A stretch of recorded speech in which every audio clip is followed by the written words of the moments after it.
Joe Gomez. Puis, il y a 6 ans de différence d'expérience. Oui, alors, c'est un bon test pour Apu. Comme on le mentionnait, 156 rounds de boxe pour Gomez. Ça, c'est beaucoup. Alors, en principe, je dis bien en principe, c'est pas le gars qui devrait tomber dans un panneau de s'exposer le visage, là. Malgré qu'Apu, ici, il va de bonne vitesse, là. Bon jab, avec une petite droite. Pas trop de dommages, mais au moins, il a été capable de toucher la cible. J'adore la vitesse de Apu. Oui. Et son intensité aussi. C'est un gars qui arrête jamais. Regarde, le combat commence à peine 40 secondes, puis déjà, il est dans le combat. Il veut laisser aller ses mains, il veut être agressif. Mais Gomez, tu vois l'expérience. Lui, un vieux guerrier, c'est ça. Ben, dans les boxeurs sud-américains, les Mexicains inclus, c'est rare qu'on voit de la panique dans leur visage. Mais des fois, ils vont plancher quand même. Là, mais c'est rare qu'on voit le gars dans les yeux. Surtout les boxeurs de qualité. Oui, ben oui. Exact. C'est ça. Et je pense qu'on peut dire que Gomez, c'est une boxeur de qualité aussi. C'est pas quelqu'un qui vient ici avec une fiche de 500, 12 victoires, 12 défaites. C'est quand même un vrai professionnel. Ben, tu sais, il a subi 9 défaites en carrière, mais il y en a 3 seulement qu'il a perdu par knockout. Alors, c'est quand même un gars qu'il faut se méfier. Ça veut dire que c'est un gars qui est solide. C'est pas un gars qui a l'habitude d'aller embrasser le plancher. Et je reviens là-dessus, mais 156 rounds de boxe, c'est beaucoup d'expérience. Écoute, 23 victoires, 9 défaites, c'est beaucoup mieux que 9 victoires, 23 défaites. Il y a ça. Et il faut pas oublier non plus la compétition en Amérique du Sud. Oui, exact. Tu sais, on ne se bat pas contre des pieds de céleri, là, en principe. Là. Il y a beaucoup de boxeurs là-bas et des bons boxeurs à part ça. Et on voit comment Gomez rend la vie difficile à Apu, dans le sens qu'Apu, il n'a pas réussi encore à le toucher solidement. Non. Il esquive beaucoup de mouvements de son haut de corps. Tu vois comment il esquive en dessous. Si le premier se touche légèrement, il n'est pas là nécessairement pour la deuxième. Gomez a passé une bonne droite dans cet échange. Mais là, voici Apu en contre-attaque maintenant. Et dans le fond, là, quand un boxeur est bon, comme c'était le cas d'Apu jusqu'à maintenant, 12 victoires, aucune défaite, à un moment donné, le Ross, il faut monter l'escalier. Il faut monter une marche. Absolument. Et ce soir, c'est la marche. Exactement. Et c'est pas 2 marches à la fois, c'est une marche et c'est très bien. Exactement. Il ne faut pas aller trop vite. Oh oui! Gomez qui se relève tout de suite, mais quelle combinaison! Gauche-droite d'Apu! Wow! Mais là, il a l'air d'avoir sauté sur cette marche, par exemple. Incroyable. Ah oui. Oh, et maintenant, une autre droite, et une autre. Et là, Gomez s'en va dans son coin. Et juste à regarder son air, il se demande où est-ce qu'il est. Ça va super bien. Oh, ça, c'est... Oui, on n'entend pas toi ce qu'il dit. Ça va super bien. Je comprends que ça va bien. ¿Está bien? Se tiró el 1-2 perfecto, no lo cachetea, está veloz el pendejo. Et là, ils sont tous mêlés dans le coin de Lopez. Ils n'ont pas apporté le banc. Non, ils ont été surpris, là. Regardez bien ça. Peut-être qu'il ne le veut pas aussi. La droite, la gauche. Oh, c'est la gauche qui vraiment l'a fait mal. La droite l'a surpris, la gauche l'a envoyé au sol. Et après ça, tout de suite, quand ça a pris, il y a eu une bonne droite juste avant la fin du round. Mais encore un bel exemple de ce que je te disais tantôt, que il aime travailler beaucoup, il aime travailler en vitesse, il aime travailler en combinaison. Et le voici requin. maintenant le Shark. Je faisais un petit jeu de mots hier parce qu'il était facile à part ça. On sait qu'Adrian, c'est le Shark, le requin. Son adversaire, c'est Omar, c'est le cas. Alors, est-ce que la carapace du homard va résister aux dents du requin? Est-ce que tu aimes ça? Est-ce que c'est beau? C'est bon. OK, merci. Alors, deuxième round pendant ce temps-là. Alors, pas besoin de vous dire que c'est un 18 au premier round là, en faveur de Pierre-Olivier Côté.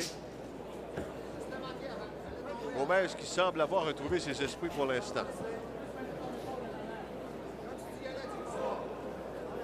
C'était toute une combinaison tantôt de Apu, droite-gauche.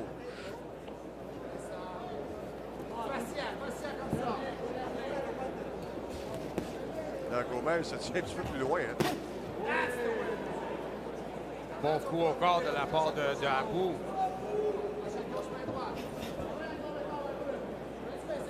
Oui, ça c'est une bonne idée qu'il ait au corps un petit peu, le mélanger encore plus. Et être capable de le toucher plus solidement. Bon, main droite encore. Ouais. Et le crochet. Et encore une fois, Gomez, titubant sur ses jambes. Beaucoup de puissance dans les points d'Apu côté. Cette vitesse de Apu, il est extraordinaire. Bien au-dessus de la moyenne.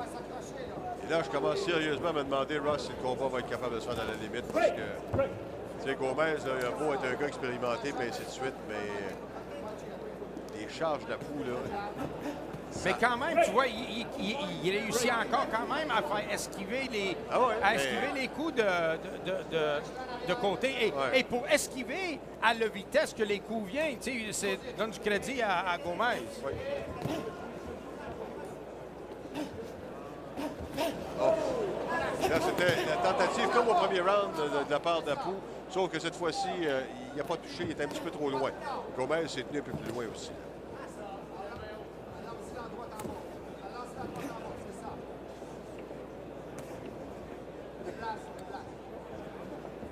Moins d'une minute à faire à ce deuxième round. C'est un combat qui est prévu en 8.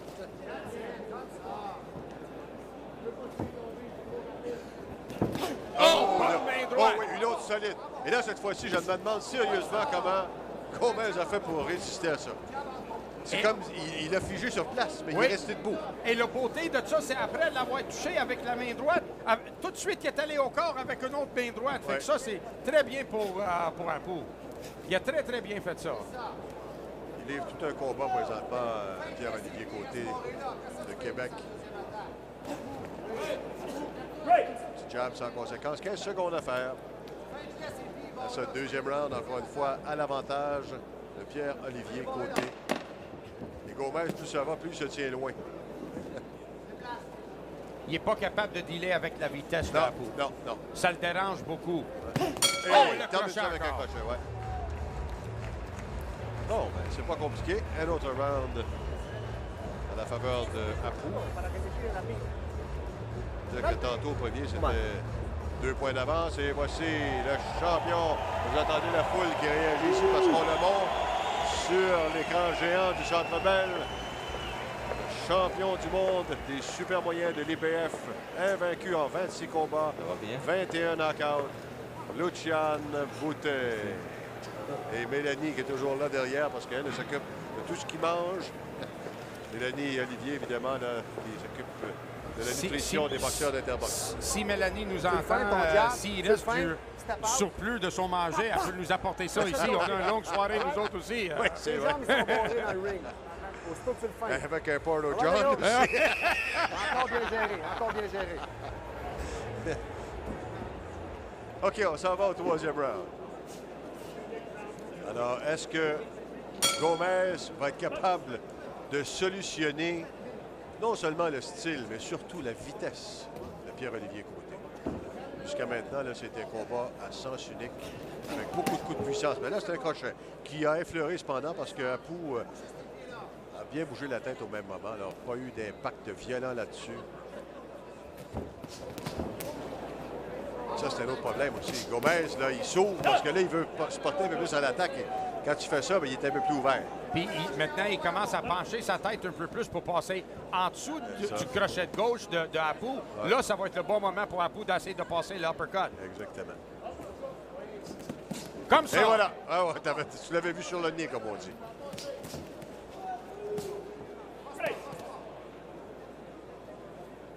Jean-Guy Bousseau qui vient séparer les boxeurs. Combat divertissant jusqu'à maintenant. Parce que c'est beau de dire qu'Apu domine, mais il a quand même un bon adversaire dans les bras, même s'il est dominé. J'en connais plusieurs qui se sont couchés bien avant ça. Oui, parce qu'il se fait atteindre des coups solides. Là. Mais ça, c'est une guerrier. Et ça, c'est pourquoi lui, il a une fiche de 23 victoires et 9 défaites et non vice-versa. Exactement. C'est pour ça aussi qu'on le ramène à Montréal. Exact. Oh! Quelle main droite encore de la part de Apu! Alors, quand on dit que le gars il a une mâchoire de béton, là, c'était toute une droite, ça, de la part d'Apu et Gomez qui a bien encaissé ça. L'autre chose aussi qui est importante de mentionner dans le cas de Gomez, Ross, il ne coupe pas. tout cas, à date, là, avec tous les coups qu'il a encaissés, il n'y a pas de coupure. Normalement, les coups, je veux pas dire que c'est rare, mais c'est plus des coups de tête qui causent des coupures que des coups de poing. Et pour le moment, heureusement, il n'y a pas eu des coups de tête. Mais j'adore quand Apu lance le uppercut, il fait pencher Gomez et il fait pencher direct dans le uppercut, que ce soit de la main gauche ou de la main droite. Même quand il lance le jab, Gomez penche vers l'avant, ce sera une parfaite opportunité de passer l'uppercut de droite par en dessous. 45 secondes à faire. Ce troisième round. Round un petit peu plus tranquille là, pour Apu, même si je pense que dans l'ensemble, il a eu l'avantage.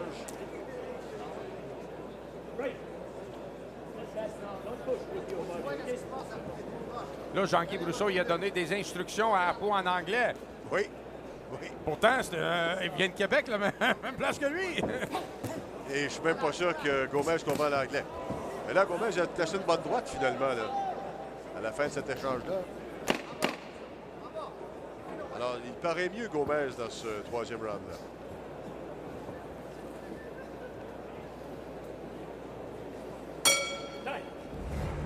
Alors, la bonne nouvelle pour Gomez, c'est qu'il n'a pas été ébranlé dans ce troisième round.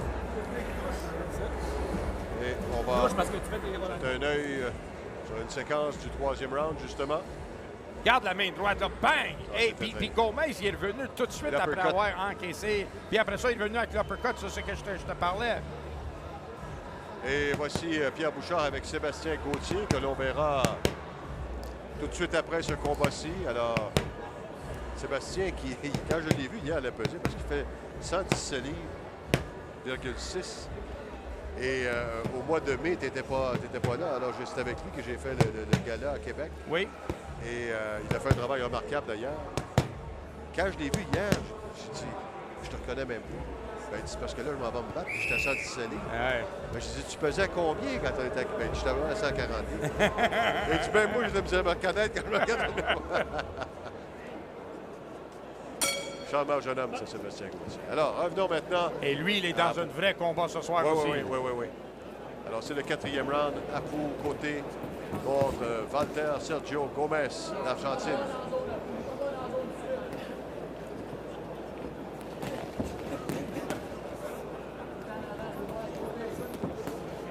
Gomez semble avoir repris un peu l'initiative dans le dernier round. Parce que là, il s'est rapproché un peu plus d'Apu et c'est pour ça qu'il est au moins capable de lui toucher. Tantôt, il se tenait loin, là, pas se faire mal. Et un technique digne des boxeurs sud-américains, surtout les Argentins qui bougent beaucoup le haut de corps. Take step back, OK? Les pieds peuvent rester stables sur le canevas et le haut de corps qui bouge.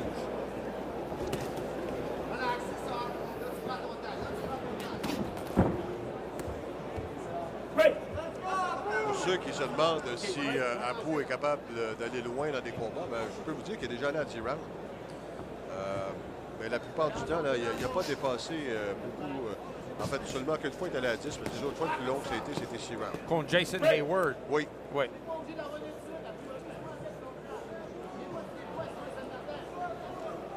Et ça, probablement qu'on le sait du côté de Gomez également, que c'est pas un gars qui est habitué d'aller au-delà de 6 rounds. Alors, étant donné que c'est un combat en 8, on s'est dit, regarde, OK, ça n'a pas bien été au début, mais là, essaie de faire du temps, de le fatiguer un peu, puis peut-être que ça va changer à la fin.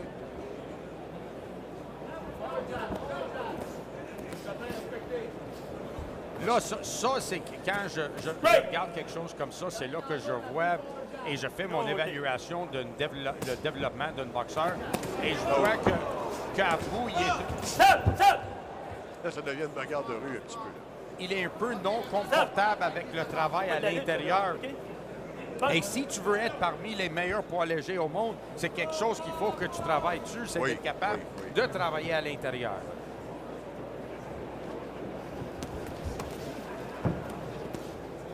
Alors, 40 secondes à faire. Et là, il y a un du sang. peu, je pense. Est-ce que c'est Apu? Je sais, parce que les deux ont du sang, là, mais Je pense que c'est l'arcade de Gomez. Oui, oui, c'est Gomez, oui. Oui, c'est ça. Parce que je voyais qu'il y avait du sang Il avait Près de fait l'oreille signe. d'Apu, là, mais... Il avait fait signe à son coin comme quoi qu'il y a eu un coup de tête ou quelque chose. OK. Break.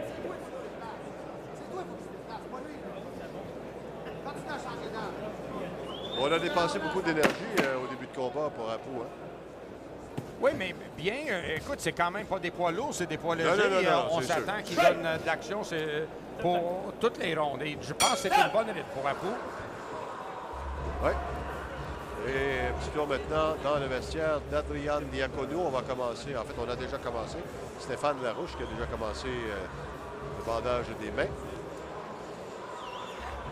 Adrian Diacono, son premier combat ce soir depuis ses 2 défaites contre Jean Pascal. Et on voit Lucian juste assis derrière.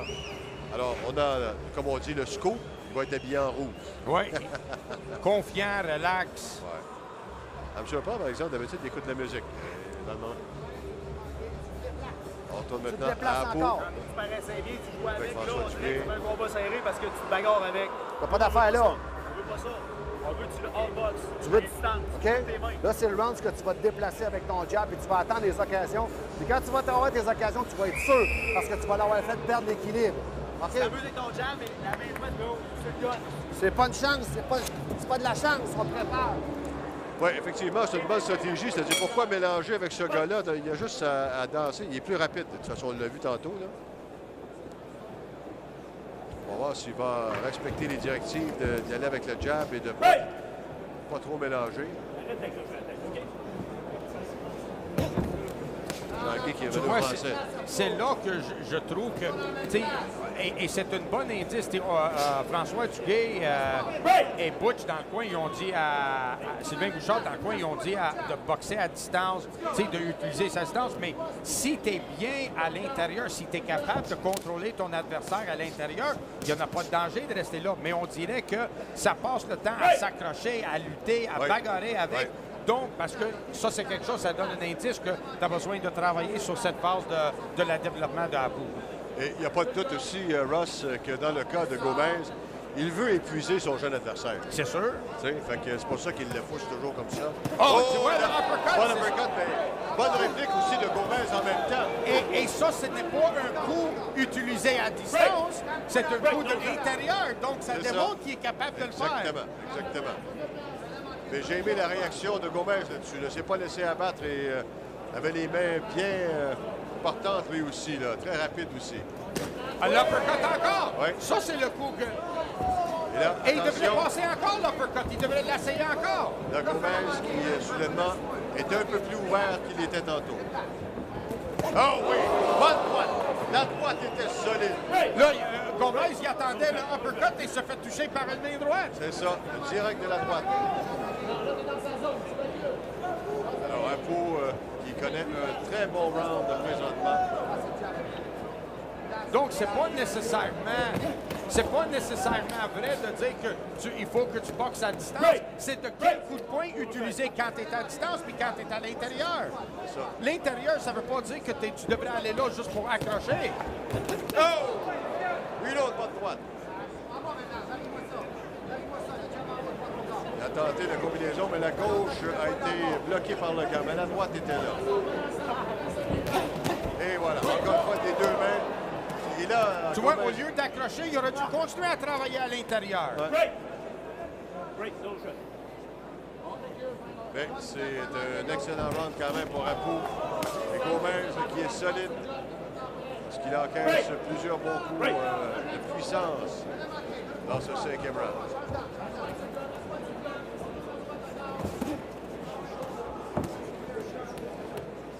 Stop!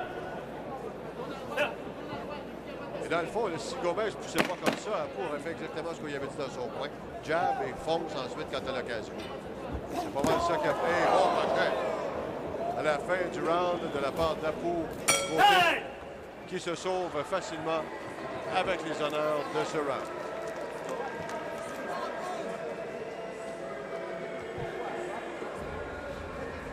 Oh, bon uppercut. Et un autre. Ah, Alors, deux uppercuts, là, coup sur coup. encore l'uppercut là, super. Et ça, c'est un coup de intérieur. Donc, tu sais, je pense que le fait que Gomez y approche beaucoup de Apu, des fois, tu vas être obligé de se battre à l'intérieur. Fait qu'il faut lancer les bons coups quand tu es là. Right, ton jab, tourne à gauche, à monnaie, hop, change de bord. Ah, Main droite. avec suite. Pas de force, pas de force. Ben short. Je veux que tu le fasses manquer 2-3 fois. All right, le gros? Je veux que tu le fasses manquer. Tu te déplaces, tu changes d'angle. Ça va super bien, gros. On s'en va au 6, all right? Respect. Oui, 5 de fait. On s'en va au 6. Continue à gérer ce round-là comme tu viens de le faire celui-là avec ton jab. Let's go. Alors, François Duguay, l'entraîneur qui est très content du travail de son poulet au 5e et avec raison.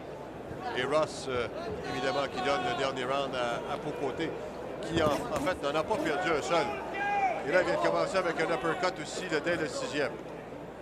Moi, contrairement à ce que peut-être la plupart pensent, que moi, je suis confiant qu'Apu peut rester. Tu sais, c'est bien qu'il déplace de même. Ça, c'est parfait. Mais quand il rentre là, je suis confiant qu'il peut faire le travail à l'intérieur. Surtout avec le uppercut.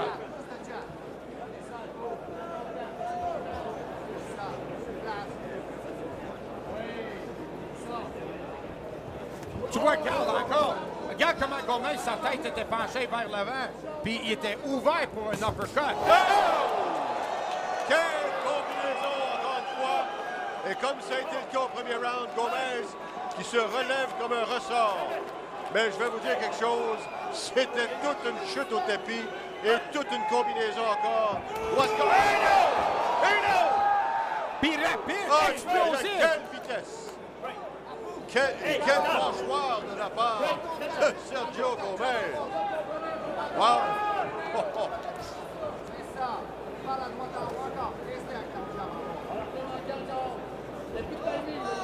Ben, je suis impressionné par la résistance de cette De Gomez. Ah, Incroyable. Incroyable. Et regarde comment il est solide sur ses Oui. jambes. Là. Oui, oui, oui. Pas juste qu'il est en il est solide.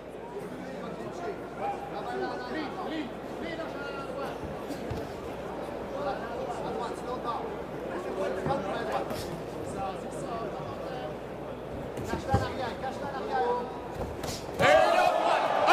Et là, C'est fini! c'est terminé! C'est terminé! Oh oui! Quel fin combat! Et là, Gomez, ce coup-ci, a de la difficulté à rester sur ses jambes. Oh!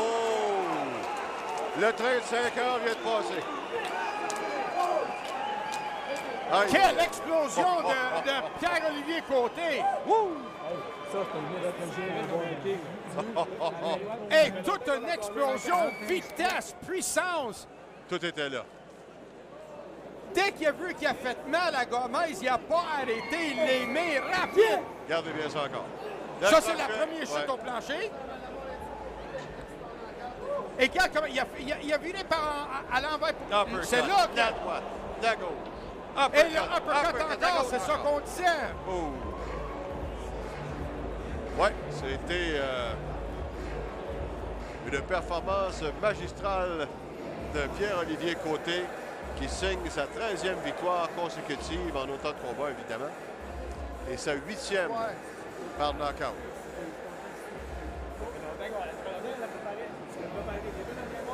Alors, ce qu'on disait tantôt, Ross, c'est qu'il y avait une marche d'escalier à franchir. Ça n'a pas été tellement compliqué. Ça a été fait de belle façon. Explosif. Juste ça, je peux vous dire, explosif de la part de Pierre-Olivier Côté et d'avoir battu une boxeur de qualité. Mais avant le coup fatidique, là, on pouvait lever notre chapeau à Gomez parce que c'était presque incroyable de rester debout devant des charges comme ça. Absolument. Et de continuer à essayer. Oui. Oui, c'est ça, il ne faisait pas le sac de sable. Là. Non, non, non. Mais là, Gomez, dans son coin, ça va moins bien que tantôt. C'est-à-dire qu'il a de la difficulté à trouver ses esprits. Alors, vous le voyez en gros plan. Mais il se relève finalement.